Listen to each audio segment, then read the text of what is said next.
Donc en tant que game designer, t'es à la croisée de tous les chemins. PC, mobile ou ce que tu veux, t'es à la croisée de tous les chemins. La différence sur mobile, c'est qu'il y a un chemin en plus, et c'est un gros chemin. De manière générale, je pense que designer sur mobile, j'ai l'impression, c'est plus complexe. Dans le sens où il y a beaucoup plus de paramètres à prendre en compte, ce qui est aussi vachement intéressant. Là où PC, je vais exagérer, mais en gros, tu dois juste faire un bon jeu. Si tu veux faire GD sur le corps ou si tu veux faire GD sur la méta, là, c'est vraiment deux choses complètement différentes. Ah ouais, ok. Ça te demande de faire l'exercice qui est très compliqué, d'aller à l'essence des choses, tu vois. Et en vrai, faire des choses plus simples, c'est souvent plus compliqué. Sur mobile, il va falloir accepter le fait que il y a une partie monétisation qui va venir à un moment. Et en vrai, je pense que c'est surtout là le pain point de beaucoup de designers. Mais tu vois, en tant que joueur, tu t'en rends compte et tu dis putain, c'est de la merde, quoi. Donc ça, en vrai, faut pas le faire, tu vois. Et en fait, peu importe qui a tort ou qui a raison, là, c'est les joueurs qui ont raison. Et du coup, en fait, ça t'amène beaucoup d'humilité. Là, aujourd'hui, trouver des VC, des investisseurs qui vont te filer du funding sur un jeu mobile, c'est pas impossible, mais pas loin, quoi. Là, ce que je vois, c'est qu'il y a beaucoup de gens sur mobile qui vont faire comme ce que nous on fait, qui vont aller sur PC. Je pense qu'on innove énormément sur mobile. Énormément. Si tu veux que les joueurs restent, il faut que ton jeu soit original et ça soit un truc auquel t'es jamais joué avant. En tout cas, moi, quand je vois une personne qui veut venir dans le mobile, c'est que j'ai besoin d'être sûr qu'ils connaissent le mobile, quoi. Et ça, souvent, c'est pas le cas. Bonjour à tous et bienvenue dans ce deuxième épisode de Behind the Game par Scramble. Il s'agit d'un segment un petit peu différent de la dernière fois et de l'interview avec Yves. Ce coup-ci, ça fait partie donc de ce qu'on appelait les Professional Profiles. Donc l'idée est de vous donner un petit peu un zoom, un focus sur un métier bien particulier de l'industrie du jeu vidéo. Et aujourd'hui, donc, je reçois Damien pour parler du rôle de game designer et plus particulièrement sur mobile, puisque c'est là que l'expérience de Damien se situe. Donc on reviendra sur qu'est-ce qui fait un bon game designer mobile, quelles sont ses tâches au quotidien, en quoi cela est différent d'un game designer sur PC console. Et à la fin de l'interview, Damien nous donnera aussi un petit peu ses prédictions pour le futur du mobile gaming et il nous donnera aussi des petits tips et astuces pour trouver un travail en tant que game designer sur mobile. L'interview tout de suite. Et ça y est, nous revoilà live en direct de Station F pour ma part avec Damien Ivray. Bienvenue. Bravo Damien. Oh là là, il est fantastique, la foule est en délire. Salut Damien, merci de nous rejoindre aujourd'hui pour parler game design et mobile gaming, deux de nos sujets favoris s'ils en sont. Peut-être qu'on peut commencer par une petite présentation de qui tu es, pour mettre fin au suspense, ton parcours, un peu tout ça, et puis après on reparlera game design, mobile, l'avenir du mobile, tout ça. Ça te va ? Ça marche, ouais. C'est cool, c'est le moment où je parle de moi. Oui, bah oui, tu aimes bien ça. J'adore. Du coup, qui je suis en vrai, de genre donner un titre là maintenant, c'est un peu compliqué parce que j'ai fait beaucoup de game design, mais là aujourd'hui, je m'en écarte un petit peu parce que je suis dans des rôles un peu plus high level, mais j'ai quand même une grosse formation et grosse expérience game design. C'est mon domaine d'expertise, quoi. Ouais, je crois que tu as fait une très bonne école d'ailleurs. Une super école qui on a le droit de donner des noms et tout, on n'est pas sur la chaîne publique, qui s'appelle Rubica. Non mais en vrai c'est une très bonne école. Il y a aussi d'autres super bonnes écoles en France, hein. Mais Rubica, je dis ça en rigolo évidemment parce qu'on a fait la même école. Ouais. Pour le contexte. Ouais. Et donc formation de game designer donc à Rubica et en fait dans ma carrière j'ai fait que du mobile. Pas mobile, on va dire social game en général. Sauf là. Oui, t'as fait du web aussi, c'est ça ? Ouais, c'était du web, c'était à l'époque de Facebook Canvas. Ouais. Tu sais les grande époque et tout. Ouais, la grande époque. Et en fait, c'est les mêmes gens qui faisaient ceux qui étaient sur Facebook. Un peu comme maintenant, à un moment, Facebook a un peu tout cassé niveau UA pour faire découvrir le jeu. Parce qu'on envoyait on spammait nos amis quand on jouait. Ils ont arrêté ça parce que forcément c'est vrai. Chiant. Mais ça a un peu cassé tout le pipeline, quoi. Donc UA, user acquisition. Ouais, voilà, au final c'était la UA de l'époque, quoi. Et donc du coup, plus ou moins en même temps, il y a iPhone qui a énormément grossi. Et en fait, quasiment tous ceux qui étaient sur Facebook, ils sont allés sur iPhone parce qu'en vrai c'était des business models très similaires, des tailles d'équipes similaires, des contraintes techniques très similaires. Et du coup, c'est pour ça qu'à peu près tous ceux qui font du mobile aujourd'hui, qui ont, allez, on va dire 15 ans d'XP, ils étaient sur Facebook à l'époque. J'ai commencé sur Facebook avec Digital Chocolates. Ok. C'était donc eux, ils faisaient des jeux mobiles aussi. Ils étaient très gros sur à l'époque Java. Oui, j'ai bien connu chez aussi. Gameloft, t'as fait du Java aussi. Oui, j'étais à l'époque, j'étais chez Gameloft. Et je crois que Gameloft c'était numéro 1, Digital Chocolates c'était numéro 2 juste derrière, un truc comme ça. En vrai, oui, c'était la grande époque où tu faisais des jeux en 15 kilobytes, t'avais des builds, t'avais 3 assets dans le truc. Moi, je suis arrivé à peine après, tu vois, je suis arrivé après l'école Java, là où on était que sur Facebook chez Digital Chocolates. Et je me suis retrouvé un peu là-bas par hasard. Je jouais à leurs jeux sur Facebook. Je postulais, j'ai été pris à Barcelone. Okay. Ah oui, c'est en Espagne, ça. Ouais, et du coup, en fait, ça a un peu shape toute ma carrière où, au final, en fait, j'adore bosser sur mobile. Et du coup, c'est pour ça que je suis resté pendant pas mal de temps. Aussi, j'ai développé des compétences très mobiles. Et donc, Digital Chocolates. Après, j'ai fait, allez, on va résumer, 3 boîtes dans le mobile. La seconde, du coup, juste après Digital Chocolates, c'était Wooga en Allemagne. Super boîte en analyse, c'était des tueurs, c'était vraiment cool de bosser là-bas.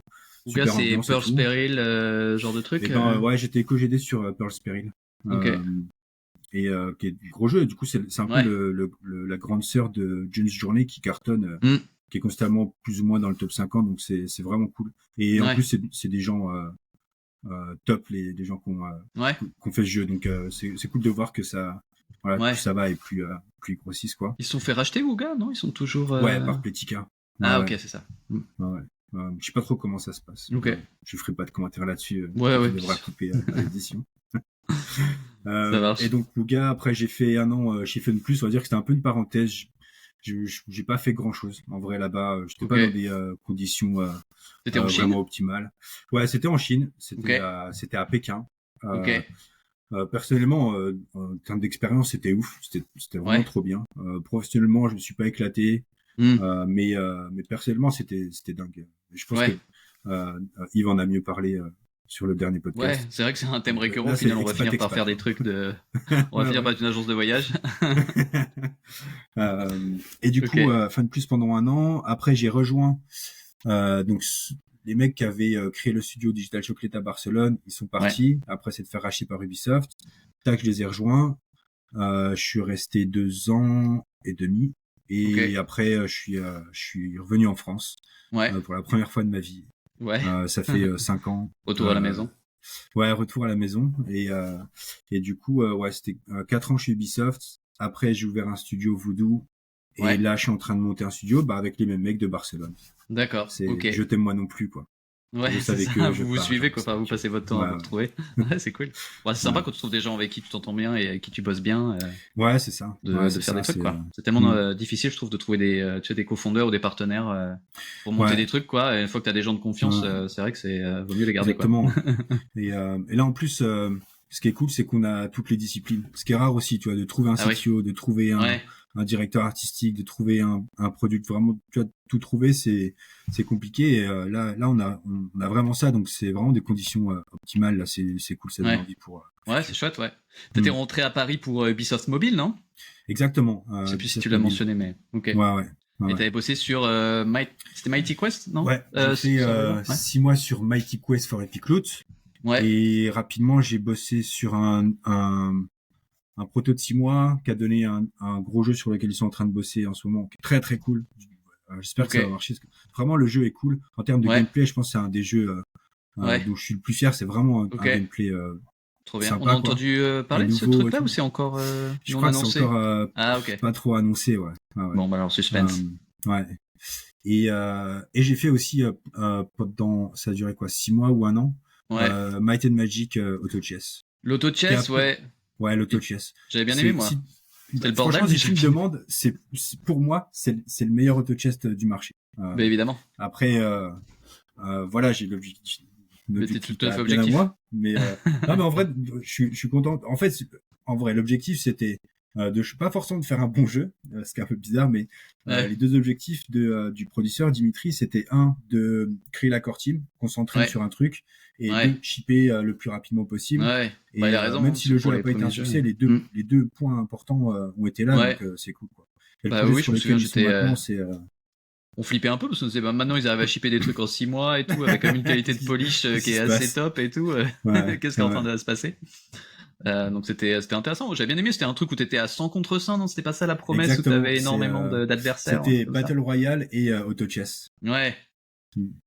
Smart. Non, franchement, il était cool. On a réussi à faire des parties courtes. Ouais. Enfin, non, franchement, il y avait plein de trucs intéressants. Ok, cool. Donc, je crois qu'on a fait le tour. Ah oui, puis aujourd'hui, du coup, tu peux pas trop nous en dire. C'est ça, le studio est pas encore complètement annoncé. Vous êtes encore un peu en sous-marin. Non, c'est pas annoncé. Après, je peux en parler, mais je peux pas te parler des détails de ce qu'on fait parce que c'est vraiment très early. Bien sûr. Mais dans l'idée globale, c'est non, c'est pas dans le mobile. Je pense qu'on en parlera après, mais okay, ça va. C'est compliqué mobile. En tout cas, c'est pas mobile first. On va faire PC first, ensuite console, ensuite mobile, mais vraiment y aller étape par étape. D'accord. Parce que le challenge quand même en game design, c'est que on a un endroit, on veut se focus sur la partie PC, tout en se disant ok, un jour ce sera sur mobile, donc faut qu'on ait des trucs qui soient adaptables, quoi. Ouais, bien sûr, ouais. Ouais, ça doit changer un petit peu ton approche de création au début quand tu sais que t'es direct multiplateforme. Je sais pas comment tu l'abordes, mais on y reviendra juste après, mais effectivement, ça peut être un challenge intéressant. Ok, et pour finir, peut-être sur cette partie présentation, un petit high point et un low point, carré, un truc vraiment cool et un truc où tu te dis, là, c'est plus compliqué. Des petites anecdotes.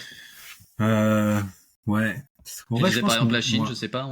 Après, tu me disais que le travail était pas fantastique, alors. Ouais, le travail était pas fantastique, surtout sur les projets. J'étais allé là-bas à la base pour faire des RPG un peu à la Heroes Charge. Je sais pas si tu vois les. Oui, tout à fait. RPG. C'était la ref pendant très longtemps de l'auto battler. Ouais. Du coup, on voulait faire ça et en fait, rapidement, le lead que j'avais, qui était Joseph Kim, le boss de Laila Game, il a shifté lui sur leur 4X. Okay. Du coup, moi, je suis allé sur leur jeu de farming. Et du coup, ça m'a pas botté de ouf, quoi. Ouais. C'était intéressant, mais c'était. Ce qui était bien, c'est qu'ils avaient la licence Dota en plus. Enfin, les Warcraft même. Ça, c'était cool. Alors, ils n'avaient pas la licence. Mais c'est la Chine. Et tu veux que je te donne une anecdote encore plus what the fuck là-dessus? Vas-y. Donc, ils avaient leur perso, donc qui était renommé. Hein, c'était pas les noms de Dota. Ouais. Mais si tu vas sur leur site, tu vois le wiki avec tous les persos, etc. Et que tu enregistres la page, tu vas avoir par exemple toutes les icônes. Les icônes, elles, le nom, c'est le nom des personnages de Dota. Ah ouais. Après, c'est pas visible, tu vois. Mais bon, c'est quand même assez. Mais en vrai, c'est flagrant. Enfin, visuellement, c'est exactement les mêmes cartes design. Parce qu'ils s'en cachaient pas vraiment, quoi. Ouais. Ok, cool. Alors si ça te va, après du coup maintenant on peut aborder la partie un peu plus game design. Donc l'idée dans un premier temps c'est de parler un peu du job de game designer sur mobile. Ensuite peut-être un peu, on a commencé à en discuter, mais aborder un peu les différences entre mobile et PC console AAA. En gros des taux de support, quoi. Est-ce qu'il y a une différence? Comment on aborde ça? Et puis on essaiera de finir avec une petite conclusion sur le futur du jeu mobile. Tu disais que c'était un peu compliqué, donc essayer d'élaborer un peu là-dessus et voir pourquoi et ce qui a changé et c'est quoi l'avenir, quoi. Ça marche. Top. Alors on commence par le game designer mobile et du coup je reviendrai peut-être sur cette question-là pour commencer, qui est donc toi tu as commencé ta carrière directement sur le mobile. Est-ce que c'était un choix conscient ou est-ce que ça s'est fait par la force des choses ou en mode t'es en sortie d'école, il te faut un taf et tu prends ce qu'ils te trouvent et du coup tu t'es retrouvé orienté vers le mobile et t'as fait ta carrière là-dedans ou? Ouais, c'était plus la deuxième option. Sachant que parce que je pense sur le GD mobile, il y a un facteur important, c'est la hype, où est-ce que les gens veulent y aller ou pas. Aujourd'hui, pas trop. Il y a 5 ans, vraiment en GD, enfin quasiment personne en sortie d'école voulait aller sur du mobile.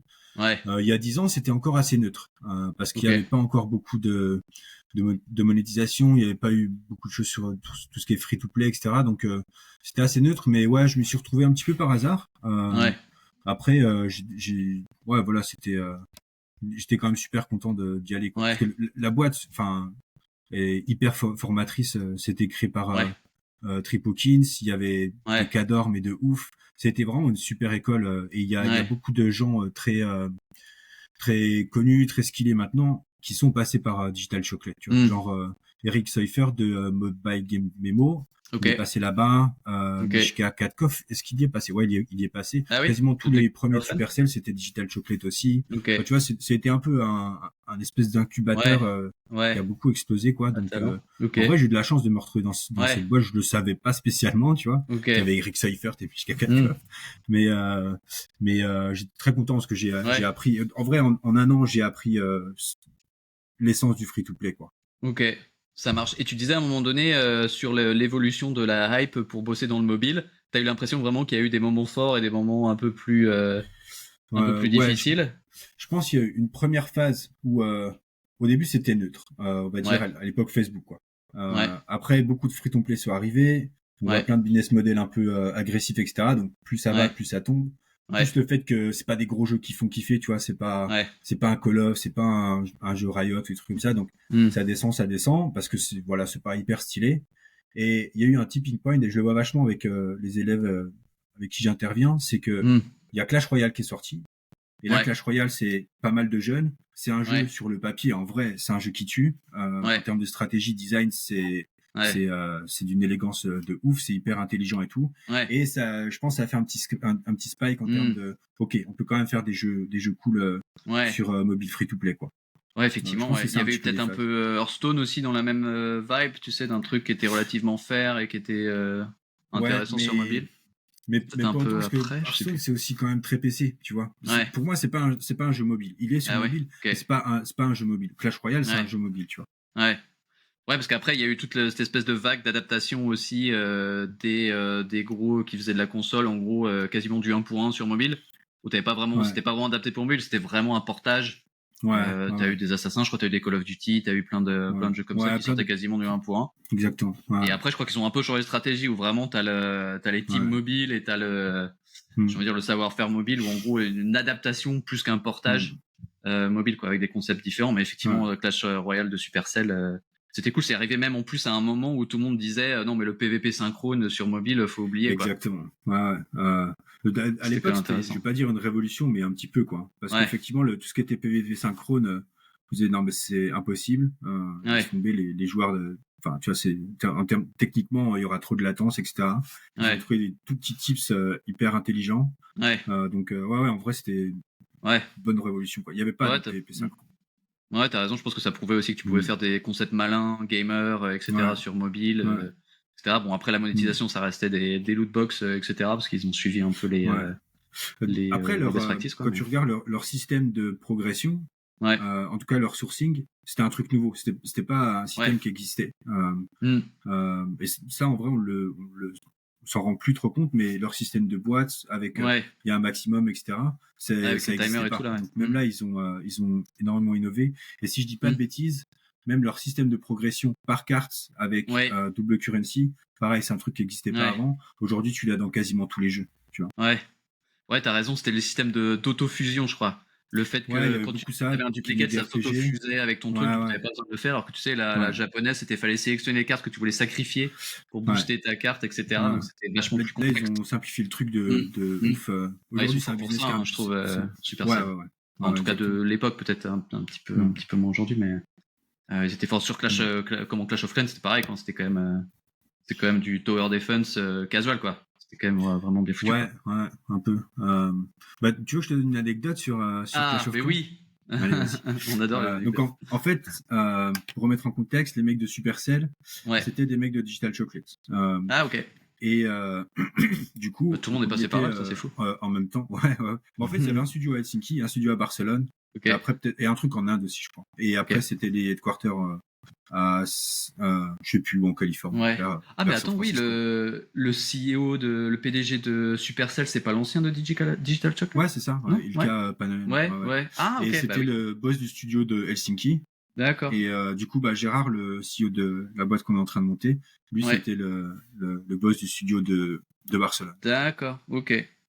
Et, euh, et du coup, pour revenir sur l'anecdote Clash of Clans, Oui. mais ça, c'est un espèce de running gag que j'ai avec Supercell, c'est depuis, enfin, tu vois, plusieurs fois où, donc on bossait sur Galaxy Life. Galaxy Life, en vrai, c'était, on va pas dire une copie, mais presque de Backyard Monsters, qui était un, un truc énorme sur Facebook. Donc nous, on a fait notre version, c'était un peu plus cute, sci-fi, etc. Et Clash of Clans, en vrai, c'est pareil.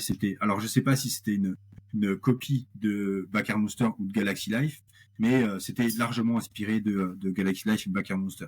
Mais quand même une grosse différence, c'est qu'en termes de design, ils ont pas ajouté des choses, ils ont fait l'inverse, ils en ont enlevé plein, des choses vraiment superflues. Et ça, en vrai, c'est pas évident d'avoir des systèmes, en enlever certains et garder l'essence et un truc vraiment cool, quoi. Ça, c'est vraiment pas évident. Je trouve que tu as toujours une partie d'inspiration quand tu es sur un concept, etc., où tu peux dire, ah oui, alors ça veut dire de ça, etc., mais ça n'enlève rien au fait que l'exécution et la façon dont ils ont réussi à sortir le truc est quand même assez exceptionnel, quoi. Mais c'est marrant de voir d'où viennent les concepts, je trouve. Ouais. Top. Du coup, pour revenir un peu sur le rôle de game designer mobile plus spécialement, alors peut-être une petite description, quel est le rôle un peu du game designer dans une équipe mobile classique, on va dire, sur un studio un peu comme toi tu as pu voir, j'allais dire de taille moyenne au final. Je sais pas si c'est taille moyenne. Ouais. Je pense qu'au final, au quotidien le job est quand même très similaire au game designer AAA. Ça reste du jeu, ça reste des systèmes, du game feel, etc. Mais par contre, il y a quand même des gros points différents.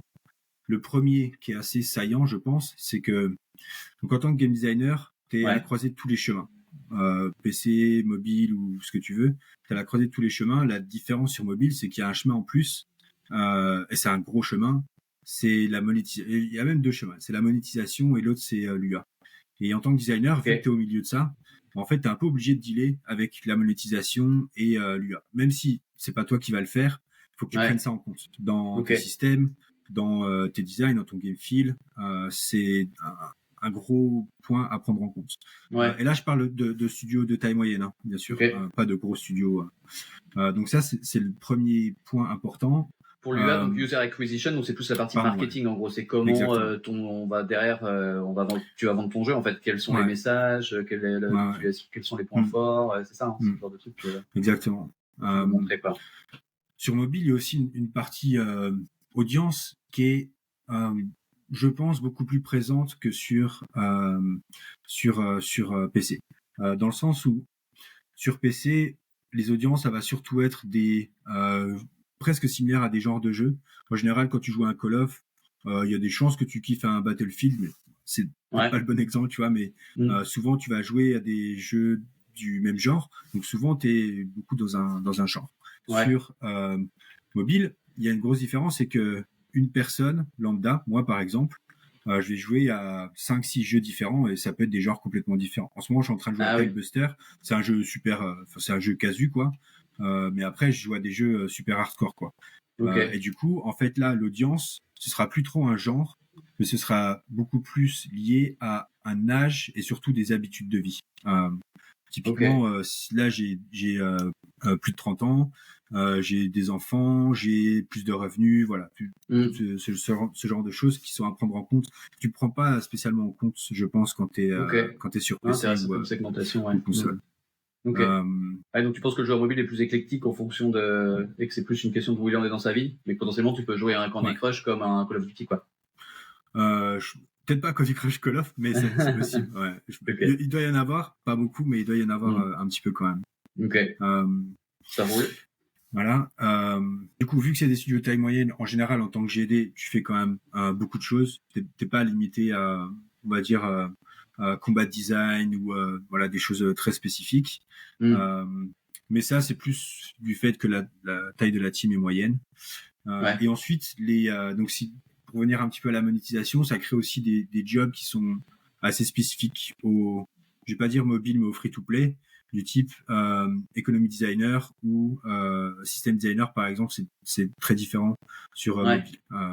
Tu vois, economy designer, ça a pas beaucoup de sens dans un jeu PC, ou en tout cas c'est très différent dans un jeu PC. Economy designer, ça va être quelqu'un qui va faire beaucoup de balancing et beaucoup de choses qui sont attrait à la monétisation. Donc tu vas bosser sur les systèmes de progression, quel système, comment les balancer, comment ils interagissent entre eux et surtout comment ils interagissent avec le core gameplay Et en tant que lead GD, il faut aussi faire en sorte que tout soit lié. Donc, de manière générale, je pense que designer sur mobile, j'ai l'impression, c'est plus complexe. Dans le sens où il y a beaucoup plus de paramètres à prendre en compte. Ce qui est aussi vachement intéressant. Là où PC, je vais exagérer, mais en gros, tu dois juste faire un bon jeu. Alors que sur mobile, tu dois faire un bon jeu. T'inquiète, je vais revenir là-dessus, sinon je vais me faire foutre. Alors que sur mobile, tu dois faire un bon jeu, mais en plus qui se télécharge et en plus qui monétise. Juste pour revenir, histoire de pas me faire flame, il faut juste faire un bon jeu, mais la barre est quand même beaucoup plus haute en termes de polish et de qualité de gameplay sur PC que sur mobile. Tu vois. Donc, je dis pas que c'est plus simple sur mobile. C'est peut-être d'une certaine façon, t'es plus centré ou t'es plus, je dirais peut-être spécialisé sur une expérience de jeu. Là où sur mobile, tu fais l'expérience de jeu, plus la monétisation, plus le marketing, plus etc. Exactement. Mais effectivement, avec des standards différents, quoi. On n'attend pas de la même qualité d'un jeu mobile que d'un jeu PC, effectivement. Est-ce que ça t'est déjà arrivé de travailler sur un jeu mobile premium ou pas free-to-play? Je sais pas s'il y a d'autres modèles, mais premium. Non, je crois pas. Ouais, ça a toujours été ça. Ouais. Ok. Si quelqu'un veut le faire, je leur déconseille quand même. En fait, il suffit de regarder dans le. Après, ça dépend de tes objectifs. Si tu veux juste faire un peu de sous pour être indé, être tout seul, faire du premium, pourquoi pas. Mais là, c'est un peu prendre une dizaine de descents, tu les lances tous, il faut qu'il y ait que des 100 pour que ça soit un succès, quoi. Tu vois, c'est quand même très très compliqué. À moins qu'il y ait des facteurs de chance, tu vois, il y a un mec qui te stream, ce genre de truc. Mais c'est très très compliqué, même si tu as un jeu qui est super bien, quoi. Premium, c'est presque impossible. Je pense sur ça télécharge beaucoup moins, donc derrière c'est beaucoup plus dur d'être rentable, quoi, sur un premium, et en fait le truc c'est que quand quelqu'un va ouvrir son téléphone, il va se dire mais pourquoi je vais me faire chier à payer même 1 euro ou $1 pour ce jeu, alors qu'en fait il y en a un qui est vachement similaire et qui ça se trouve est même mieux et qui est gratos. Tu vois. Effectivement. Au début quand tu commences, je sais pas si le jeu est extra, donc peut-être les seuls qui y arrivent, c'est ceux qui ont déjà une maxi licence, genre je sais pas, un Minecraft ou un truc comme ça, quoi. Où tu connais déjà le jeu et tu sais que tu veux y jouer, quel que soit le prix, quoi. Effectivement, avec une nouvelle licence, arriver comme ça sur mobile et dire bon bah c'est 4,99 ou 1,99 au téléchargement. C'est compliqué. C'est difficile. Et même pour une grosse boîte, allez, on va dire un Ubisoft ou Microsoft ou quoi que ce soit, il n'y a aucun intérêt à faire du premium. Vraiment, en fait, tu seras en compétition contre toi, tu vas avoir un couteau et tu vas être en face de mecs qui ont des tanks, quoi. Donc, ce sera très compliqué. Après, si c'est dans une stratégie de grosse promo, ça va aider à faire qu'il y ait plus de gens qui connaissent Assassin's Creed, pourquoi pas, tu vois. Mais faut pas viser une grosse rentabilité, quoi. Ça n'a jamais été fait. T'as pas le même potentiel qu'avec un jeu free-to-play, quoi. Ok. Et pour revenir au game designer mobile, du coup, quel serait ton conseil, toi? Est-ce qu'il vaut mieux avoir tendance à se spécialiser sur un point très précis, typiquement, je sais pas, economy design et faire que ça, ou avoir tendance un peu à se diversifier pour toucher un peu à tout, parce que du coup, tu disais que c'était quand même assez versatile comme poste. Est-ce qu'il y en a un qui est mieux que l'autre? Je sais même pas. Je pense que c'est surtout une question d'affinité. Tu vois, si t'es économie, faut kiffer les Excel, quoi. Faut aimer les chiffres et les systèmes. Donc faut être dans les maths, pas des maths de ouf, hein. Tu vas pas faire des fonctions scalaires ou des trucs comme ça, tu vois. C'est un poisson, le scalaire. Des fonctions DORA, Attends, t'as pas le soundboard de la super blague, là? J'ai fait exprès juste pour le soundboard. Yes. Donc faut kiffer les maths, mais pas des maths de ouf, hein. Juste être à l'aise avec les chiffres et plein de multiplications dans tous les sens. Et des systèmes un petit peu compliqués quand même. Donc c'est plus la beauté de la progression et du je dirais peut-être polish de l'expérience plus que par exemple la créativité du gameplay ou tu vois des mécaniques nouvelles ou tu vois des trucs comme ça.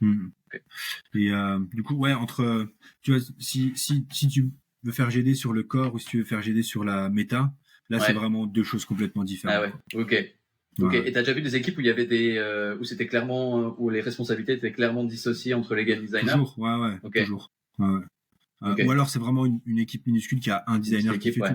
Mais sinon il y a toujours quelqu'un de spécialisé dans la partie méta. Ok. Ah oui, donc ça c'est intéressant. Donc, système de progression méta d'un côté, gameplay, action phase, réglage 3C, etc. de l'autre, quoi. Exactement. Okay. Et donc c'est celui qui est sur la méta qui prend un peu en compte la partie monétisation. Oui, généralement tout à fait. plus. Ouais, okay. Après, ce qui est aussi un peu complexe, c'est que quand tu vas bosser sur la partie core gameplay, la partie méta, elle existe quand même. Tu vois, elle est là, donc faut prendre ça en compte. Des exemples tout bêtes, mais typiquement, on va prendre un Clash Royale. Dans ta partie core gameplay, tu dois prendre en compte le fait que les cartes, elles vont évoluer. Et du coup, dans tes stats, tu peux pas faire une stat qui va ne pas pouvoir évoluer à l'infini. Par exemple, critical damage, c'est compliqué, tu vois, si tu as une carte qui fait que ça, 200%, parce que elle peut pas scale en fait, elle peut pas passer du niveau 1 au niveau 4000. Et tu as plein de petits trucs comme ça à prendre en compte, quoi. Et je reviens à ce que tu disais tout à l'heure, c'était intéressant aussi le fait que tu dois prendre en compte la user acquisition, donc derrière le marketing, parce qu'en gros, il y a alors soit des gens de l'équipe, soit des gens du marketing qui vont faire des vidéos de 15 secondes de ton jeu, quoi. Il faut arriver à faire que ces vidéos-là soient suffisamment sexy pour que quelqu'un ait envie de cliquer dessus et télécharger le jeu, quoi. Comment tu prends ça en compte dans ton design? Est-ce que ça te drive d'une manière particulière ou est-ce que ça t'oriente vers des genres de jeux plus ou moins sur le genre, clairement. Après, je pense que ça rentre en compte surtout dans la phase de pré-prod, voire de la phase de concept. Toi, si tu veux partir sur un jeu où le gameplay est quand même très très spécifique et très très niche et en gros qui sera pas sexy en 5 secondes, ça va être compliqué. C'est possible, tu vois, mais ça va être quand même très compliqué. Ou alors, il faudra que plus tard, quand tu seras live, faudra faire un peu des fake ads et des trucs, voilà, pas très un peu dirty, sale, quoi. Je sais pas si c'était pas interdit ça d'ailleurs. Il y avait pas eu des régulations pour ça. Ouais, mais quand il y a une régulation, il y a toujours un worker. Il y avait des régulations, je crois que ça a commencé avec Gardenscape, où ils avaient des jeux, des espèces de petits puzzles. Et en fait, tu rentrais dans le jeu, il n'y avait pas du tout de puzzle dans le jeu. Et je crois que c'est les UK, le United Kingdom, qui a dit non mais les gars, arrêtez de faire ça. Du coup, le move qu'ils ont fait et que maintenant certains masterisent, c'est ils ont dit ok on n'a pas le droit parce qu'il n'y a pas dans le jeu. On va mettre un level à la con quand t'es niveau 30, et puis tu auras ce petit puzzle et comme ça ils ne pourront pas nous dire non vous pouvez pas, quoi. Du coup, il y a de la régulation, mais il y a toujours des moyens d'aller. Je me demande si à un moment donné, tu sais, il n'y a pas quelqu'un qui a fait un fake ad et en fait le truc a tellement cartonné qu'ils se sont dit mais attendez, on préfère le jeu. Ça se fait vachement, ouais. Et il y a même beaucoup de studios qui dans leur process vont pas avoir de jeu, ils vont faire une ad ou 30, ils vont voir lesquels performent. Et s'ils voient une ad qui marche vachement bien, ils vont faire le jeu. Ils font le jeu, ouais. C'est intéressant parce qu'au final sur mobile, c'est vraiment si t'as pas la partie marketing, après c'est très hyper complexe, quoi. Ouais. Donc c'est quasiment, t'as quasiment autant de créativité, je dirais, sur comment t'arrives à toucher ta cible et à vendre ton concept que sur faire le jeu lui-même, quoi. S'il y a une des deux composantes qui marche pas, presque plus de créativité, parce qu'en vrai, ça c'est un taf, j'ai vraiment pas envie de le faire. Faire des ads, putain, il faut en faire à l'appel, quoi. Des trucs, vraiment tester plein de trucs. Et souvent, en fait, ce qui va marcher, c'est des trucs qui ont été jamais vus. Tu vois, c'est l'originalité parce que ça attire ton œil et tu dis c'est cool ça. Et du coup, c'est là que tu vas cliquer. Et ce que tu veux, c'est que les gens y cliquent. Donc, il faut faire des trucs hyper originaux. Et c'est pas évident. C'est vraiment pas évident. Non, c'est clair, ok. Au niveau des compétences à maîtriser, donc tu disais par exemple tout ce qui est plus économie design, donc il y a beaucoup de maths, balancing, etc. Pour la partie un peu plus, je dirais, action phase, gameplay, etc. Est-ce que par exemple tu as l'impression qu'il faut être assez technique? Est-ce que sur mobile, il faut maîtriser des moteurs de jeu par exemple? Est-ce qu'il faut pouvoir rentrer directement dans... Peut-être que c'est dû aussi au fait que l'équipe est plus petite, je sais pas. Est-ce que tu as vu comme ça des compétences qui étaient genre des prérequis non négociables? Je pense pas que ça soit viable d'avoir un GD mobile qui connaisse pas Unity, par exemple. Dans 5 ans. Mais là, aujourd'hui. Unity ou un autre moteur. Voilà. Ou un autre moteur. Parce que, en fait, je dirais même sur HD, sur console, c'est difficile d'avoir un designer qui rentre jamais dans le moteur, tu vois. Il y a toujours un moment où où il va falloir faire des trucs dans le moteur pour tester, je pense que c'est quand même assez rare les designers qui sont pas techniques du tout. Et en vrai, en tant que GD, tu dois aussi savoir comment les choses vont être implémentées derrière, etc. Donc un GD purement théorique, pas du tout technique, voilà, purement théorique, ça a quand même pas beaucoup sa place dans l'industrie, quoi. À la limite, peut-être narrative design, je dirais. Et encore, souvent, c'est quand même toi qui vas implémenter les trucs dans le moteur. Donc, mobile ou HD, je pense qu'il faut connaître. T'as déjà bossé avec des narrative designers, toi, sur mobile? Il y en avait dans vos équipes? Typiquement, sur Pearl Peril, c'est très narrative driven. Et ils sont... alors, pour le coup, non, c'était pas des narrative designers, c'était des mecs qui écrivent l'histoire. Mais après, là, ils le faisaient juste sur l'Excel et après, ça partait dans le moteur. Ouais. Ok. Et jusqu'à maintenant, en tout cas, c'était surtout Unity, c'est ça, sur le mobile, moteur de mobile. J'ai l'impression, après je connais pas beaucoup Unreal, hein, mais j'ai l'impression qu'Unreal c'est un peu overkill pour faire du mobile. En fait, Unity c'est limite natif, c'est limite un moteur pour mobile, tu vois. C'est vraiment parfait parce que c'est light. En plus, ils ont plein de services. Enfin, c'est clairement adapté pour mobile, quoi. Ok. Et au niveau des spécificités du support, le mobile étant évidemment une plateforme bien à part, de quelle manière tu as l'impression que ça doit driver un peu ton design? Est-ce que c'est quelque chose que tu prends en compte dès le début et à quel niveau? Je sais pas, interface, mécanique, genre de jeu.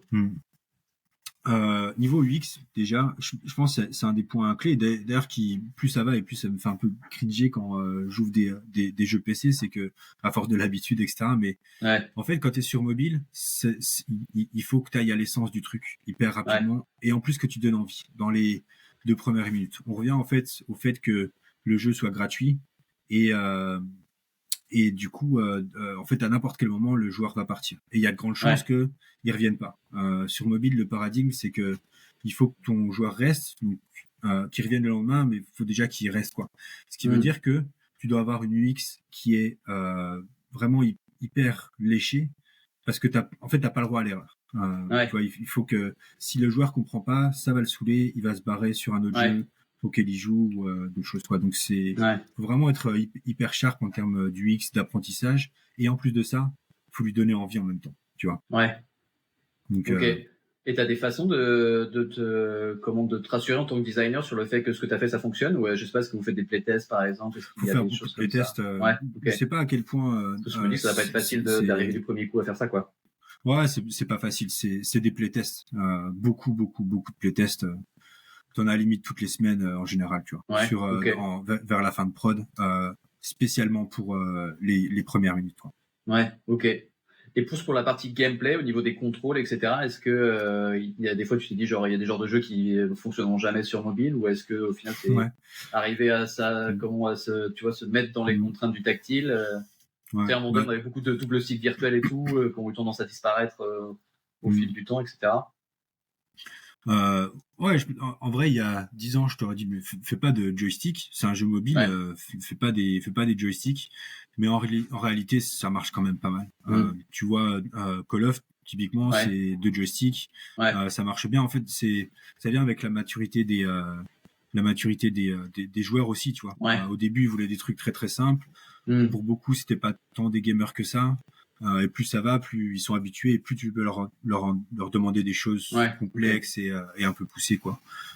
Du coup, ça a évolué pas mal quand même. Au niveau des contrôles, après, il y a quand même des choses que tu peux pas te permettre, dans le sens où tu as quand même un certain niveau de complexité que tu peux pas atteindre. Alors il y a des cas, il y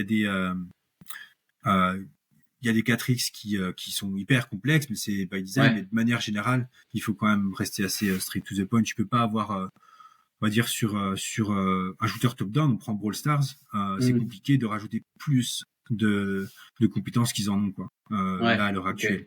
Alors que sur PC ou console, tu joues à Hades, par exemple, t'as plein de compétences, ça devient hyper complexe. Tu peux te permettre de faire ça sur PC et console. Après, il faut le maîtriser, mais tu peux te permettre de faire ça.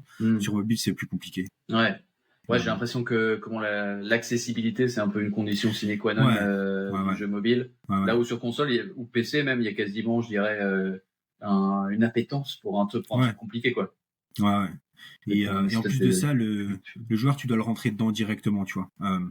Parce que, et là, on revient au contexte, c'est que quand tu ouvres un jeu mobile, en général, c'est dans un petit temps où t'es down, quoi, tu vois. Tu t'attends un café chez Starbucks, t'es devant ton PC, et même la nature du mobile fait que tu veux tout de suite, tu vois. TikTok, t'as tout de suite. Enfin, tu vois, tu veux pas attendre 2 minutes pour commencer à kiffer, tu veux le kiff maintenant, tout de suite. Du coup, ça veut dire, ok, là c'est plus tech, mais des temps de chargement rapides, etc. Mais même en termes de design, si tu fais un tuto qui dure, où tu as des dialogues pendant 1000 ans, c'est clair que les gens vont partir. Et même quand tu reviens dans le jeu, sur mobile, tu ouvres ton jeu, l'écran s'affiche, tu dois avoir un gros bouton, vas-y, je joue, sinon c'est compliqué, quoi. Ça passe par plein de phases, aller le plus vite possible à l'essentiel et à la phase de gameplay, quoi. Et c'est un des points moi, que je trouvais vachement intéressant aussi, c'est que même en termes de système et en termes de complexité, ça te demande de faire l'exercice qui est très compliqué, d'aller à l'essence des choses, tu vois. Et en vrai, faire des choses plus simples, c'est souvent plus compliqué. Et en termes de game design, je trouve que ça apprend énormément, parce que tu peux pas te permettre de faire des trucs très complexes. Je vais pas dire que c'est facile de faire des trucs complexes, mais tu vois, quand tu es sur un 4X Civ, tu peux te faire kiffer sur des gros systèmes, etc. Sur mobile, il faut quand même vachement aller à l'essentiel, tout en gardant quand même l'essence de ce que tu veux faire, quoi. Donc c'est un exercice qui est difficile, mais en termes de GD, c'est hyper intéressant, ça fait évoluer vachement. Du coup, je te propose de passer au segment suivant, qui était un petit peu l'analyse de mobile versus console. On en a un petit peu parlé déjà, mais en gros, je trouve qu'il y a encore un peu cette espèce de cloisonnement, tu sais, entre les gens qui font du mobile et les gens qui font du PC et de la console. Même si peut-être ça tend à converger un petit peu, notamment parce qu'il y a beaucoup de jeux PC et console qui font maintenant du free-to-play, ou qui font des Battle Pass, qui font des trucs. Du coup, tu retrouves une espèce d'expertise mobile. Néanmoins, j'ai l'impression que de manière générale, quand des gens recrutent côté AAA des game designers, ils cherchent des gens avec de l'expérience sur des AAA, quoi. Et même chose sur mobile. Est-ce que tu as l'impression que les jobs sont les mêmes? Est-ce que tu as l'impression que les compétences peuvent être, transformées d'une plateforme à l'autre? Ou est-ce que tu penses qu'il y a vraiment des trucs spécifiques qui font que c'est pas les mêmes jobs, en fait? Non, je pense que les compétences, elles sont très très similaires. À moins que tu sois vraiment éco-GD, par exemple. Là, c'est vraiment, c'est très typique du mobile, mais mettons, tu bosses sur du core gameplay, on va dire du combat. Mobile ou PC, c'est la même cam, quoi. Le seul truc, c'est que sur mobile, il va falloir accepter le fait que y a une partie monétisation qui va venir à un moment. Et en vrai, je pense que c'est surtout là le pain point de beaucoup de designers, c'est que ils veulent pas participer à un truc où il y aura de la monétisation. Même si, encore une fois, ça devient de plus en plus une réalité sur PC aussi. Je vois genre Diablo 4 dernièrement. Exactement. Sous les discussions qu'on a suivies.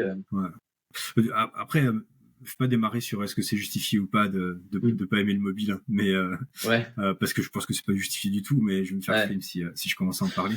Mais après, il y a eu des choses qui étaient effectivement controversées, tu vois, par exemple, typiquement miser sur l'addiction pour les lootbox, ce genre de trucs, tu vois, il y a eu des systèmes qui étaient un peu prédateurs.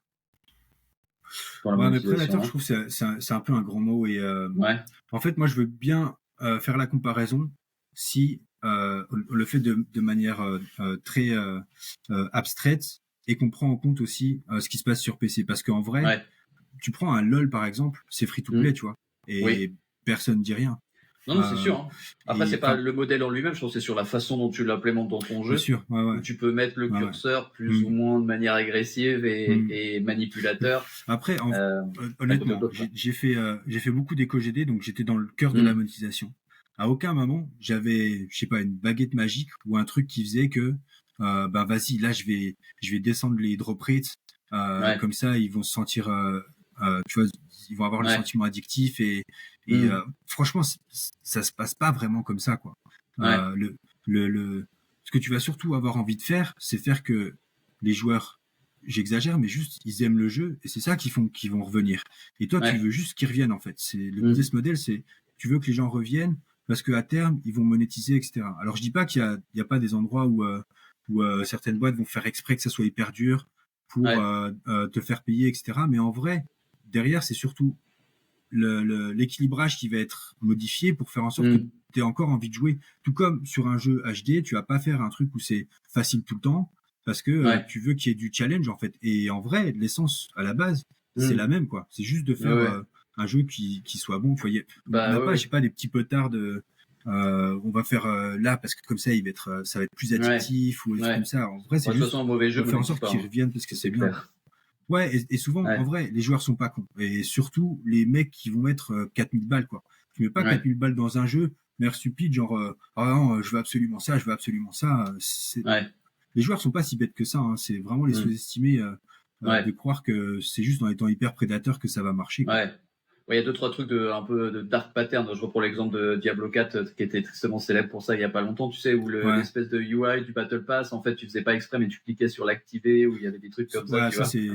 Mais tu vois, en tant que joueur, tu t'en rends compte et tu dis putain, c'est de la merde, quoi. Donc ça, en vrai, faut pas le faire, tu vois. Ouais, tout à fait. Oui, je te rejoins sur le fait que, et encore une fois, je cherche pas dans les trucs parce que j'ai fait du free-to-play, des lootbox et du Battle Pass toute ma carrière, hein, mais j'essaie de voir un peu tous les points de vue. Il y a des façons différentes, de le faire, quoi. Au final, c'est pas, comme je disais tout à l'heure, c'est pas vraiment le modèle en lui-même, c'est parce que c'est une attente sur mobile, de toute façon, que c'est difficile de revenir en arrière. C'est aussi comment tu implémentes ça dans ton jeu, comment tu rends ça faire pour les joueurs, tout en même temps, toi, tu as besoin de faire vivre ton studio, quoi. Et que les joueurs mobiles, monétisent beaucoup moins que sur d'autres supports, quoi. Donc, faut essayer de naviguer entre tous ces paramètres-là, quoi. C'est pas facile. Mais ouais, c'est sûr que c'est à prendre en compte, quoi. Après, vraiment, il y a pas des grands Manitou méchants derrière, quoi. Et au niveau des, genre si on devait faire un petit avantage inconvénient de travailler sur mobile en tant que game designer, qu'est-ce que tu mettrais par exemple dans les, commençons par les inconvénients, je sais pas, par exemple durée de prod, taille d'équipe, salaire, je pense qu'il y a aucun inconvénient. C'est vrai, t'es convaincu? Non, mais en inconvénient quand même, quand tu bosses sur mobile, il faut dire que tu vas pas bosser sur des grosses prods hyper stylées. C'est pas vraiment le cœur du mobile, tu vois. C'est assez rare, à part si tu tombes sur un Genshin Impact, mais c'est rare de bosser sur ce genre de jeu. Ça, je pense que c'est un gros inconvénient pour beaucoup de gens. C'est que tu vas surtout faire des jeux de petite taille ou de taille moyenne. Un des autres inconvénients, selon mon point de vue, c'est que quand tu bosses sur PC, t'as une finish line, tu vois. La deadline, parfois, elle est un peu hardcore, mais t'as une date de fin. Sur mobile, ça s'arrête jamais. Et ça peut être un peu essoufflant, des fois, si t'es vraiment tout le temps au taquet. T'as jamais l'impression d'avoir un truc fini et de passer à autre chose, et finir un truc et de passer à autre chose. Parce que tu veux dire que le jeu passe live, et puis après, il faut l'updater, faut continuer. Faut l'updater, il faut qu'il vive. Il va vivre pendant des années, quoi. Et si t'arrêtes de bosser dessus, c'est parce que le jeu est mort, quoi. Du coup, c'est pas. Il y a quelques jeux PC consoles qui font ça, le Game as a Service du Ubisoft notamment, qui essaie de le faire aussi. Ça peut arriver, mais c'est vrai, effectivement, la plupart du temps, on ne pas clair. Mais tu vois, sur un Assassin's Creed Odyssey, par exemple, il y a pas mal de live, hein. Ils ont fait beaucoup de, pas de DLC, mais des nouveaux trucs. Mais t'as quand même cette grosse milestone de paf, on est gold, on sort le jeu. Et tu vois, tu peux dire, ok, j'ai fini Assassin's Creed, quoi. Ça me fait penser à une question que j'ai oublié de te poser dans le rôle du game designer. Est-ce que tu penses que le game designer création et le game designer live ops, c'est le même et c'est le même set de compétences? Je pense pas que ce soit le même. Parce que quand tu es dans la prod, ce que tu veux, c'est finir le jeu. Bien sûr, tu vas prendre en compte le côté live. Mais ce que tu veux, c'est finir le jeu et vraiment faire un jeu au gameplay cool, etc. Quand t'es live, alors déjà, quand t'es live, le game designer, souvent, il va être, en tout cas, core gameplay, il va être un petit peu moins important, dans le sens où ce sera beaucoup plus des updates live, des événements, des choses comme ça. Tu vas avoir un petit peu plus de contenu. Mettons, tu bosses sur des persos. Tu vas bosser sur tes persos régulièrement, mais il y a quand même la plus grosse partie. Là, elle passe plus côté project manager et côté éco-design, où tu vas faire des nouveaux systèmes, tu vas faire des trucs en temps limité, etc. Donc, le shift change pas mal. Et du coup, pour moi, c'est quand même deux types de personnes. C'est des compétences similaires, mais c'est quand même deux types de personnes parce que les appétences sont pas les mêmes, quoi. Ok, intéressant, cool. Et pour revenir sur le mobile, du coup, les avantages qui sont il y en a plein. Multiples. Il y a que ça. Faisons ça rapidement parce que sinon Non, mais en vrai, alors c'est quand même spécifique, mais moi, ce que j'ai beaucoup aimé, c'est que déjà, c'est des prods petites, voire taille moyenne. Et du coup, en tant que GD, tu fais plein de trucs. Mais souvent, pas des milliards de GD. Et t'as un rôle hyper important, en fait, parce que t'es au cœur de tout. Et il y a 2-3 GD, en fait. Et du coup, c'est quand même vachement stylé de se dire, tu vois, quand le jeu est fini, t'as vraiment cette impression de c'est mon jeu, quoi, tu vois. Alors que sur des plus grosses prods, bah en fait quand t'es 100 GD, bah, je pense que c'est rare quand même 100 GD, mais quand t'es 20 GD, c'est difficile de trouver, tu vois, de dire ah ouais, c'est moi qui l'ai fait. Donc je pense qu'il y a plus d'impact dans une petite équipe, quoi. Ouais, t'as beaucoup plus d'impact. Après, l'avantage c'est que oui, c'est aussi des petites équipes, c'est des prods qui sont plus courtes, et du coup t'as le temps de tester plus de choses.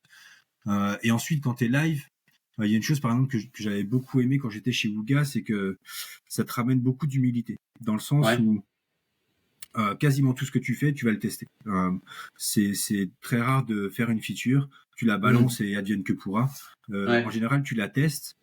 Et ce que j'aime beaucoup là-dedans, c'est que tu vois, le GD, c'est beaucoup de la communication, convaincre les gens, etc. Et en fait, t'enlèves un petit peu l'équation de qui est-ce qui parle le plus fort dans la salle, parce que tu vas prendre ta feature, tu vas la mettre, et c'est les joueurs qui décident.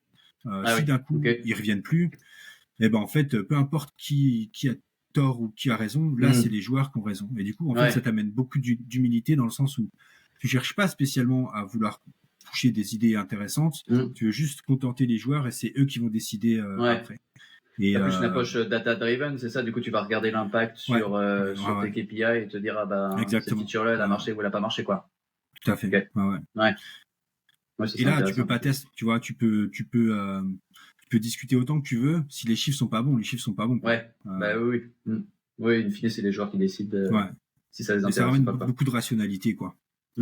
Ok. Top. Peut-être qu'on peut passer du coup à le dernier segment de cette petite interview pour avoir ton ressenti un peu sur le futur du jeu mobile. Tu sortes un peu ta boule de cristal pour nous dire comment ça va se passer dans les prochaines années. Déjà, peut-être revenir un petit peu sur ce que tu penses de l'évolution du marché mobile ces dernières années, qui a été un petit peu mouvementé. Hein. Il y a eu pas mal d'événements, Apple avec l'IDFA, la fin annoncée de l'hyper-casual. Bon, là, très récemment, en plus, Unity et ses nouveaux fees sur les downloads qui pénalisent quand même largement les petits studios et les studios qui sont sur des modèles, beaucoup de downloads, peu de LTV un peu plus faible, quoi. Est-ce que c'est toujours possible de faire du mobile? Oui, je pense. Oui, je pense. Après, c'est beaucoup plus compliqué qu'il y a 10 ans. Typiquement, il y a 10 ans, c'était l'Eldorado, c'était trop cool et on le voyait, c'était vachement dynamique, plein de boîtes se créaient, etc. Là, aujourd'hui, c'est très très compliqué. Pour te donner un exemple concret, quand on a commencé du coup avec mes collègues actuels, c'était vers, on va dire, février-mars. Du coup, on a vu des investisseurs, on pitchait un studio mobile. Et là, aujourd'hui, trouver des VC, des investisseurs qui vont te filer du funding sur un jeu mobile, c'est pas impossible, mais pas loin, quoi. C'est et dur. Pourtant, franchement, sur le papier, on a tout ce qu'il faut dans l'équipe, quoi. On a des gens qui nous excitent, on se connaît depuis longtemps. Tu vois, c'est sur le papier, je vais pas dire idéal, mais presque, quoi. Et c'est quasiment impossible d'avoir des investissements mobiles. Et du coup, je pense que ce qui va se passer, c'est que c'est assez complexe, mais des nouveaux studios, ça va être très rare. Sauf des studios, je le pense, qui seront backés dans des pays, on va dire, plus tier 2 ou tier 3. Par exemple, la Turquie, Europe de l'Est, peut-être des studios Singapour, ce genre de choses. Parce que les fonds sont plus là. Par contre, dans ces régions où c'est beaucoup plus simple, et en plus, ils sont en train de développer une expertise dans des domaines très spécifiques, le casu par exemple, c'est beaucoup plus simple d'investir. Donc, je pense que il y aura beaucoup moins d'investissements sur des nouveaux studios en Europe et aux États-Unis. Du coup, beaucoup moins de studios, du coup, beaucoup moins de jeux. Mais par contre, là, ce que je vois, c'est qu'il y a beaucoup de gens sur mobile qui vont faire comme ce que nous on fait, qui vont aller sur PC. Donc, à mon avis, je sais pas si ça va être le cas, mais je serais pas étonné de voir une avalanche de de nouveaux studios mobiles, free-to-play sur PC. D'accord, ok. Et du coup, ton sales pitch, ça devient, on transpose notre expérience mobile sur PC, donc ça va être nouveau, on va réinjecter tout ce qu'on a appris, ça va être trop bien, etc. Ouais, avec du coup des grosses connaissances free-to-play, surtout connaissances live. Sachant que du coup, en vrai, quand tu arrives sur PC, tu peux pas non plus juste faire ce que tu faisais sur mobile, ça marche pas, quoi, tu vois. Oui, j'imagine qu'il y a des nouvelles adapter son et ce sera pas évident parce que du coup, faut mixer ton expertise free-to-play mobile, mais réussir à la rendre viable sur PC avec des joueurs PC qui ont pas les mêmes attentes et qui sont pas OK avec certaines choses, quoi. Ouais, bien sûr. Ouais. Après, il y a aussi toute la partie marketing qui doit changer pas mal, j'imagine. En vrai, ça, user acquisition mobile où tu fais ta petite pub Facebook de 15 secondes, etc. Je sais pas si ça marche de la même manière sur Steam. Non, ça marche pas, ça sur Steam. C'est pas comme ça que tu chopes des utilisateurs. Franchement, si tu me demandes, je sais pas. Moi, j'ai l'impression que c'est juste, t'as un coup de bol et puis t'as un streamer qui joue à ton jeu et bam, ça explose, quoi. Bah, j'ai l'impression qu'il y a quand même pas mal. J'ai l'impression qu'il y a pas mal d'efforts à faire, même pré-early access, dans la façon dont tu crées ta communauté, tu sais, pour avoir le plus de wishlist possible, faire monter la sauce et arriver comme ça à force à force d'efforts à réussir à percer un peu pendant l'early access, quoi. Je sais pas, j'ai un peu cette impression-là. Community management, on va dire, mais j'ai l'impression qu'il y a une grosse part de chance parce que peut-être. Je connais pas, tu vois, en fait, je sais pas comment être certain d'avoir plein de joueurs. Là où sur mobile, en fait, c'est simple dans le sens où tu balances des pubs sur Facebook, mais même moi, je sais le faire. Je balance des pubs sur Facebook, je sais que des gens vont jouer à mon jeu, quoi. Puis tu maîtrises ton budget, quoi. T'as un ROI qui est assez facile à calculer, tu vois si t'arrives à scaler ou pas, quoi. Exactement. Et c'est vraiment comme mettre... C'est l'intérêt de performance marketing versus juste je fais des campagnes et j'espère très fort que ça va fonctionner, quoi. Ok, top. Et du coup, vous, alors tu me dis si c'est trop secret ou quoi, mais c'est de l'autofinancement jusqu'à maintenant, parce que tu disais que c'était difficile. Pour l'instant, vous avez réussi à lever. Ok. Non, pour l'instant, c'est autofinancement et du coup, notre stratégie, c'est. Alors, en réalité, on avait des investisseurs, mais c'était pas assez. On avait besoin de plus pour vraiment avoir un petit peu d'ambition. Du coup, au lieu d'avoir les investissements directement à la création, on va bosser sur une démo. Cette démo, on va la montrer aux investisseurs pour avoir plus de funding, quoi. Et je pense que c'est quasiment le cas de tous les pitchs maintenant. Maintenant, c'est quasiment impossible. Ça se faisait il y a 2, 3, 4 ans. Ça se faisait plus sur un PPT, quoi. On a notre team et c'était quasiment tout le temps ça. Donc tu t'autofinances le temps d'aller chercher, de faire un proto et après tu cherches publisher éventuellement ou vraiment investisseur. Non, pour l'instant investisseur, quoi. Après, c'est un truc que j'ai appris qui est assez intéressant, je trouve. C'est il y a 2 types d'investisseurs. T'as les stratégiques et les institutionnels. Institutionnels, c'est eux pour le coup vont te filer de la thune. Tout ce qu'ils veulent, c'est avoir un ROI de x5 dans 5 ans, tu vois. Mais en gros, c'est pas vraiment un partenaire, c'est pas un prêt, mais limite, quoi. Juste ils te donnent de l'argent. Et après, t'as les stratégiques. Tu vois, je crois qu'il y a pas mal de boîtes qui le font, mais typiquement je sais pas, on va dire des Tencent ou je sais pas si Ubisoft le fait. Non, je pense pas que Ubisoft le fasse, mais en gros, c'est une boîte qui existe dans ton domaine, qui va investir dans ta boîte, et pour eux, c'est stratégique parce que ça augmente leur headcount.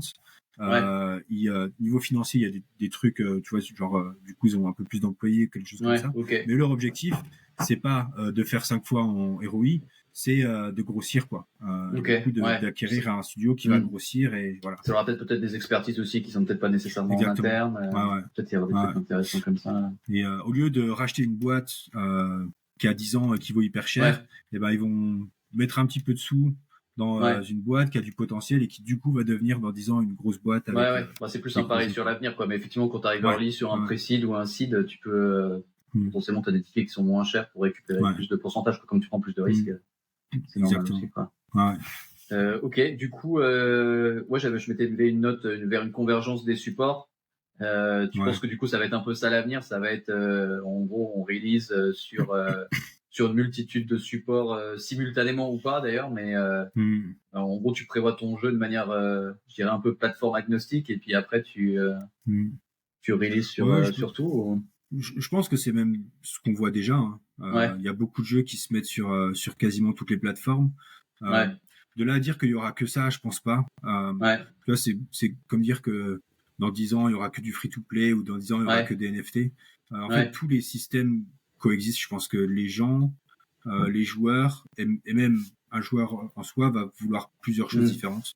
Des fois, je kiffe avoir un jeu que je le paye 60 balles et puis voilà, tu vois. Mais il y a des moments, j'ai envie de jouer à un free-to-play et je pense que tous ces systèmes vont coexister. Et du coup, sur le côté cross-platform, en vrai, je pense qu'on y est déjà. Je sais pas si ça va beaucoup grossir. Je pense pas tant que ça, du coup, vu que ça devient un peu plus compliqué sur mobile. Mais je pense pas que ça va devenir la norme. Mais le niveau où on est maintenant actuel, j'ai l'impression que je pense que ça va un peu faire un plateau. Et après, il y a deux choses. Il y a cross-platform et cross-play.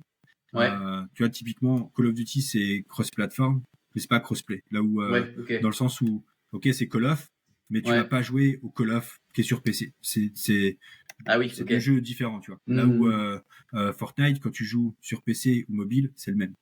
Ah oui, effectivement, ouais. Et comment tu abordes ça en termes de prod? C'est quand même un challenge important d'arriver à release ton jeu sur... tu vois, tu tapes les contraintes du PC, potentiellement de la console, plus du mobile, qui sont 3 plateformes quand même relativement spécifiques. Tu penses que c'est abordable pour des studios de taille plus moyenne? Ouais, oui, tu vois, Unity, typiquement, tu peux facilement changer de moteur. Par contre, faut tout le temps garder ça en tête. Même en tant que design, dans tes contrôles, dans la complexité de ton jeu, il faut tout le temps le garder en tête. Et au niveau tech, encore plus, quoi. Et après, je vais pas dire que c'est assez simple, mais c'est juste qu'il faut que tu gardes ça en tête, quoi. Si tu pars full console, c'est chaud de passer sur mobile après. Je pense. C'est plus facile de faire l'inverse, à mon avis. Même s'il y a des réadaptations à faire ou des choses comme ça, je pense que c'est un peu plus facile. Mais si tu le prends en compte tout le long de ton process, vraiment que tu le gardes non-stop, je pense que ça passe, quoi.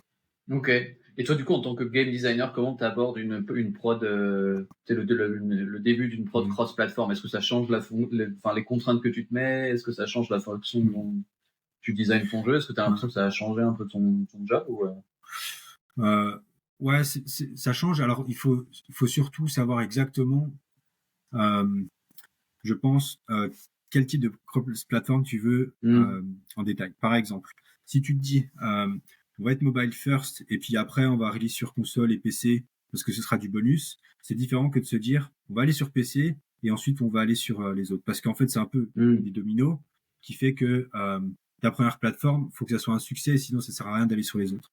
Et du coup, là, tu vois, typiquement, on est PC first et on va aller sur les autres. Donc, ce qu'on veut, c'est que le jeu soit très cool sur PC, ça soit un jeu PC, mais adaptable sur les autres plateformes. Du coup, tout ce qui est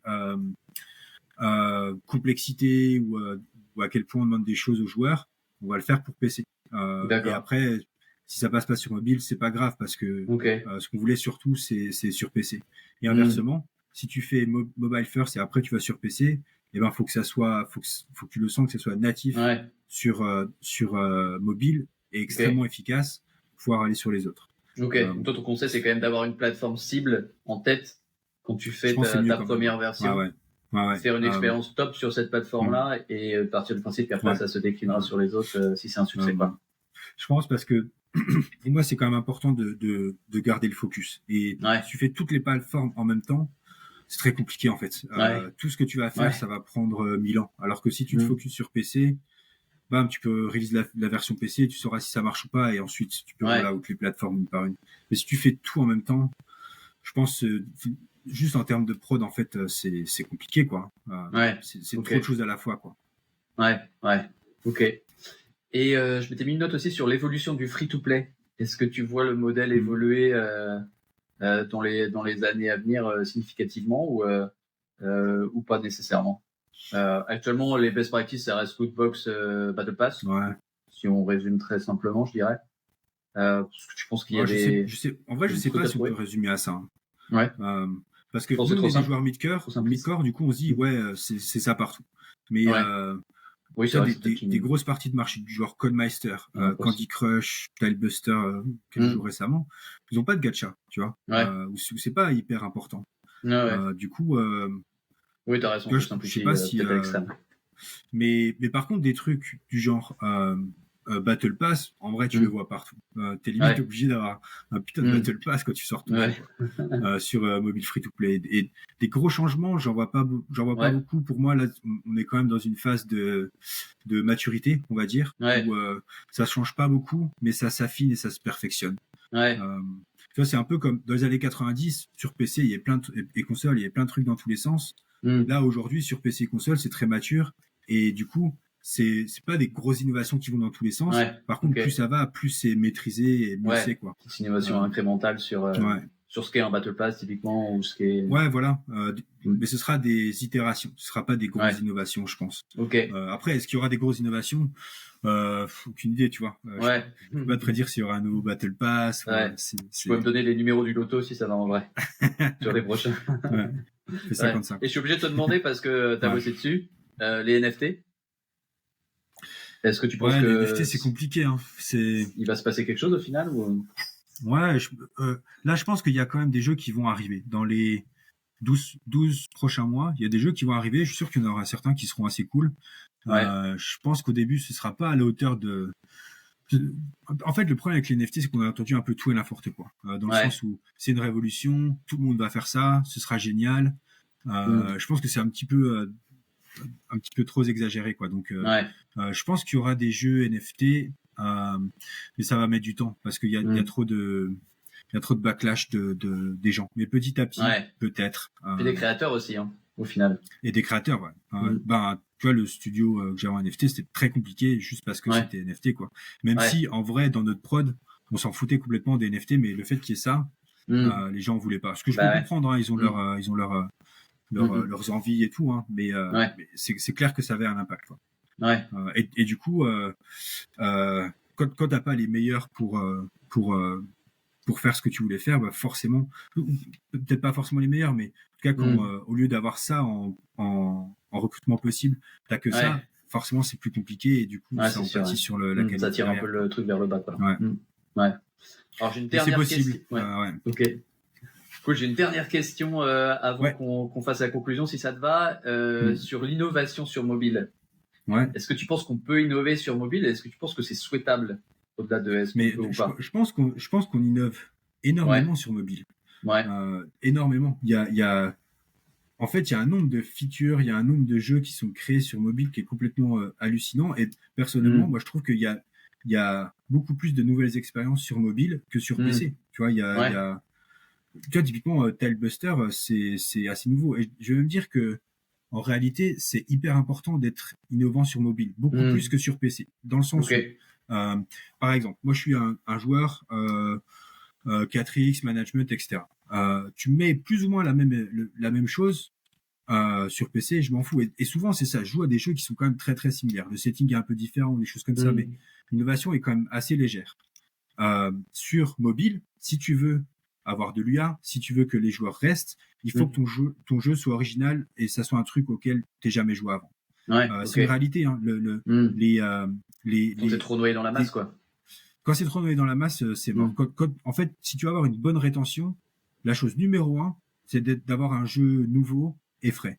Et tu vois, par exemple, il y a eu une grosse hype il y a 2-3 ans sur les jeux de merge qui avaient des chiffres de rétention complètement hallucinants. Tu vois, c'était dans les 60-70 parce que le jeu était cool, mais aussi parce que c'était hyper nouveau. Tu sors exactement le même. Des trucs comme ça. Merge Mansion, c'est le plus gros. Après, t'as Travel Town qui grossit vachement. Pas mal de Love and Pie.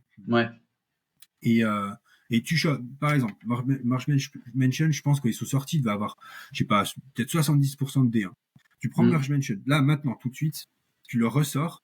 Allez, tu changes le nom, mais tu changes rien d'autre que ce qu'ils avaient. Je pense que t'es à 30-40, tu vois. Et ça, en fait, ça montre une chose, c'est que, en fait, les joueurs, ce qu'ils veulent, c'est des nouvelles choses, quoi. Nouvelles expériences. Et du coup, en fait, t'es obligé d'avoir de l'originalité sur mobile, si tu veux vraiment avoir un succès, quoi. Et ce qui est intéressant, c'est aussi que je trouve il y a aussi plus de potentiel d'originalité dans le sens où c'est beaucoup plus facile de release sur mobile. Tu vois, c'est beaucoup plus abordable, c'est des plus petites prods. L'expertise, elle est un peu partout dans le monde. Tu vois, on parlait de la Turquie, mais il y a l'Israël, en Espagne. Tu vois, les studios mobiles, il y en a partout.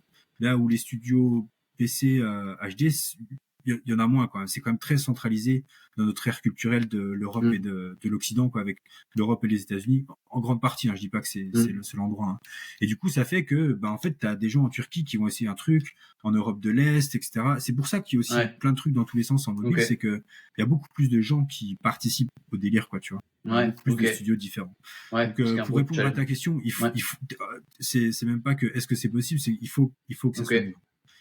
Si tu refais un Clash Royale similaire, ça marche pas. Il y en a plein qui ont essayé, ça marche pas, quoi. Et c'est pas juste parce qu'il n'y a pas Supercell. Hein. C'est parce que c'est bon, en fait, les joueurs ils ont découvert ça, donc. Parce qu'au final, un défi intéressant pour les game designers ou les aspirants game designers sur mobile. Ce qui est pas évident, ce qui est vraiment. C'est pas facile parce qu'il y a énormément de jeux qui sortent avec plein de trucs comme tu disais qui sont testés, donc ce qui est cool créativement, mais qui est difficile aussi en termes de concurrence, quoi. Top, écoute, merci beaucoup Damien. Peut-être que pour une petite conclusion, est-ce que tu aurais des tips pour des gens qui voudraient travailler dans le mobile? Comment on trouve un job de game designer mobile? Alors là, aujourd'hui, mobile ou pas mobile, c'est compliqué. Plus, mais sinon pour parler spécifiquement mobile, en vrai, je pense que c'est un peu comme les trucs HD.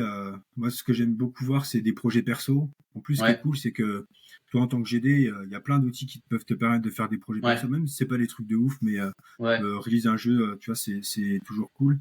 Et après, ce qui est important, c'est de, en plus avec l'IA, et ce qui est important aussi, je pense, c'est, en tout cas, moi, quand je vois une personne qui veut venir dans le mobile, c'est que j'ai besoin d'être sûr qu'ils connaissent le mobile, quoi. Et ça, souvent, c'est pas le cas. Parce que en tant que gamer, ils vont jouer, je sais pas, des Valorant ou des MOBA, mais du coup, ils connaissent pas beaucoup le mobile. Et rien que le fait de connaître un peu le marché, ce qui se fait, c'est quoi les gros jeux, et pas juste Clash Royale, tu vois, c'est l'essentiel. Donc, en fait, juste, j'ai envie de dire, faire son taf de GD et savoir où tu mets les pieds, quoi.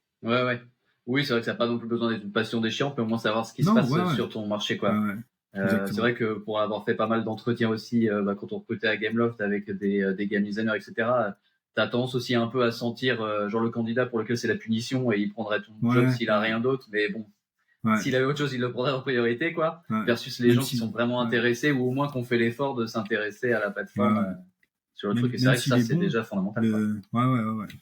C'est normal, quoi. Mais comme tu vois, c'est comme si je postule pour bosser sur Call of et que je joue pas à des shooters, tu vois. En fait, le mec en face, il va dire qu'est-ce que tu fais tu vois. Et on revenait aussi sur ton tips de tout à l'heure qui était aussi être technique un minimum. Ça, c'est un tip pour tous les GD, il faut être technique un minimum, quoi.